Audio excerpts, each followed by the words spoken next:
pessoal, sejam bem-vindos ao nosso primeiro Hirossi Prevcast do ano de 2023. Eu, Eduardo Hirossi. Eu, Paulo Pinceta. Eu, Arnaldo Cordeiro. E hoje vamos tratar do primeiro tema polêmico do ano, que é sobre o auxílio reclusão. Todo mundo está falando que o valor do auxílio reclusão aumentou. E aí? Primeiro, o auxílio reclusão, vamos entender o que é auxílio reclusão, né? O auxílio reclusão, ele é um benefício previdenciário aos dependentes do segurado, não é do titular.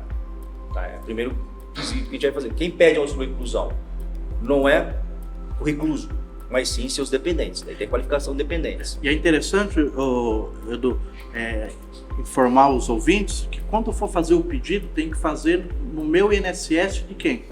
Dos dependentes. Né? Isso mesmo. Sim. Só uma dica, né? Se, exemplo, a mãe tem 2 crianças, faça no benefício do menor. Do filho mais novo, né? Tá. Outra coisa, o auxílio reclusão, ele é um benefício para as pessoas baixa renda.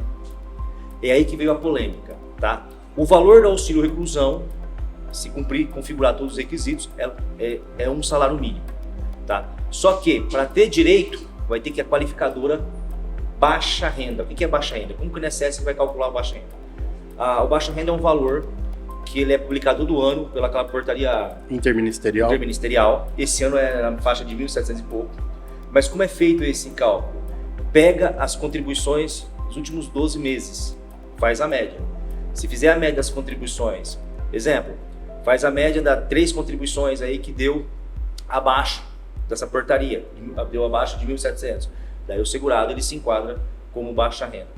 Outro detalhe, não cabe mais regime semiaberto. Sim. Tem que estar regime fechado, tá? Então assim, o que a gente resolveu falar desse tema é porque eu vi muito na internet que aumentaram o valor do auxílio reclusão. Não, o que aumentou foi o valor, né, para se qualificar como baixa renda.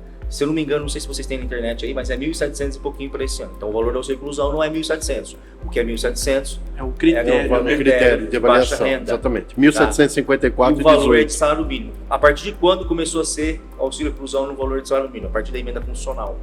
Tá? A partir de 13 de novembro de 2019, a partir do ano 2000 já começou. Porque antes era feita a média, então o segurado ele se qualificava lá, analisava a qualificação de baixa renda. E a qualificação do baixa renda não é dos dependentes, é do instituidor, do recluso.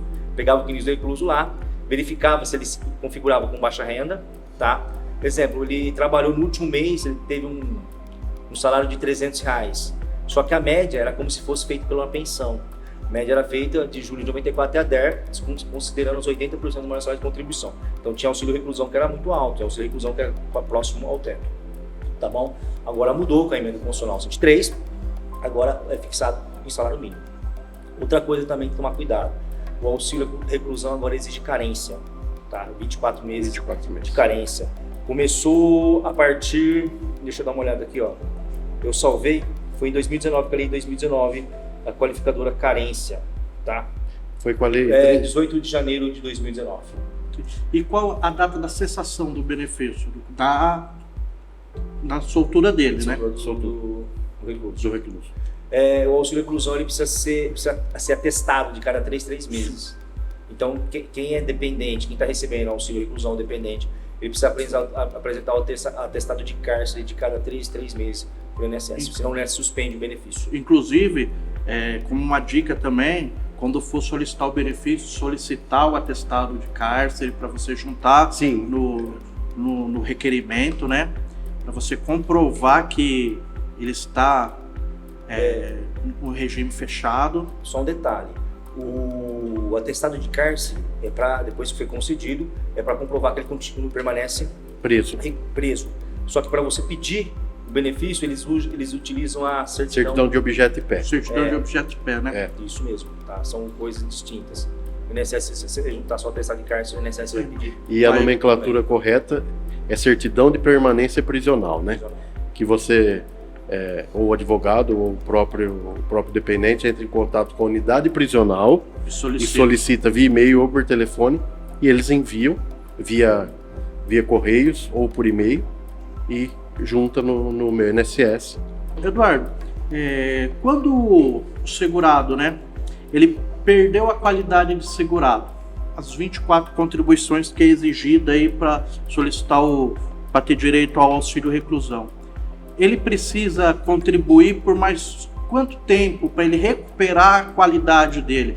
Tem alguma quantidade específica, algum pedágio, alguma coisa assim? Restabelecer a qualidade de segurado agora, para esse benefício específico de auxílio reclusão, ele precisa de contribuir a metade. Ou seja, 12 meses. Pode ser intercaladas ou... Sim, pode ser intercaladas, né? Não precisa ser desde consecutivos. Desde que ele não perca a qualidade de segurado. Exemplo, ele perdeu a qualidade, vamos supor que um segurado perca a qualidade de segurado, falando assim, caso hipotético, tá? Sim. Em 2017. Daí ele faz uma contribuição, em janeiro de 2017, ele faz uma contribuição, ele começa a recolher em fevereiro de 2017, março de 2017. Daí ele vai recolher só em abril de 2018, 2019. Você percebeu? Essas duas ele já perdeu. Ele perdeu novamente a qualidade de segurado. Ele perdeu e vai ter que voltar de novo a contribuir começar do zero, né? A segurado conta a primeira e paga em dia, depois as outras, desde que ele não perca a qualidade de segurado. Entendi. Tá. Ô, Eduardo, no caso do auxílio reclusão, né? Quando tem mais de um dependente, vou dar um exemplo, tem 4 dependentes, a esposa e mais 3 filhos. Como que fica a divisão do valor do auxílio reclusão? Vai ser retirado por partes iguais. Nesse caso... Partes iguais. Então, um exemplo, ia ser 25% para cada um. Porque as pessoas entendem assim, não pode receber menos que um salário mínimo. Nesse caso, sim. O benefício em si é um salário mínimo, mas a parte de cada um vai ser dividido em partes iguais. Então, somando, o que acontece? O auxílio reclusão, ele vai ser um salário mínimo. Agora, a parte de cada um pode ser menor que o salário mínimo. Sim. A somatória que não pode ser inferior a um salário mínimo. Sim. E benefício.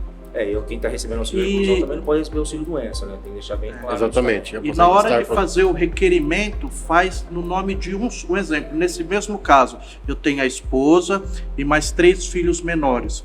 Eu vou fazer a solicitação, por exemplo, no nome do filho que tem a idade menor. Nesse caso, acho interessante assim.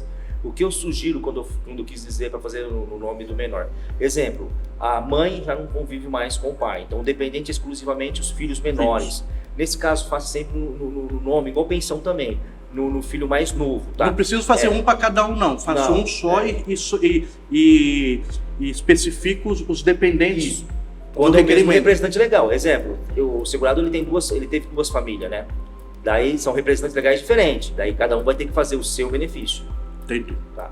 Cada grupo familiar, então, sim. fazer. Agora, quando a mãe convive com o pai, vamos supor que a mãe é casada no civil e tem 2 crianças, pede auxílio reclusão, nesse caso vai fazer o nome da mãe, as crianças são pequenas, e ela vai indicar os filhos menores. Agora, quando o filho já é maior de 16 anos, aí é uma opção, ou o filho pode pedir sozinho, ou ele pode autorizar a mãe, faz uma declaração para a mãe, autorizando a mãe a fazer o benefício. Foi bom você falar, quando o filho é maior de 16 anos, esse benefício, ele cessa quando ele é solto e com a idade também, aos 21 anos? Emancipação. Emancipação. A emancipação previdenciária é diferente da civil. A civil é com 18 anos. A previdenciária é com 21 anos de idade. Perfeito. Então, só para ficar mais claro aí para o pessoal que está ouvindo, eu já passei dos 21 anos e ainda, por exemplo, meu pai continua preso, eu não vou receber, ele vai cessar. Perfeito. Gente, esse é o primeiro podcast do ano, tá? Trouxemos esse tema polêmico, te aguardo no próximo. Até mais! Qual que nós vamos fazer o outro?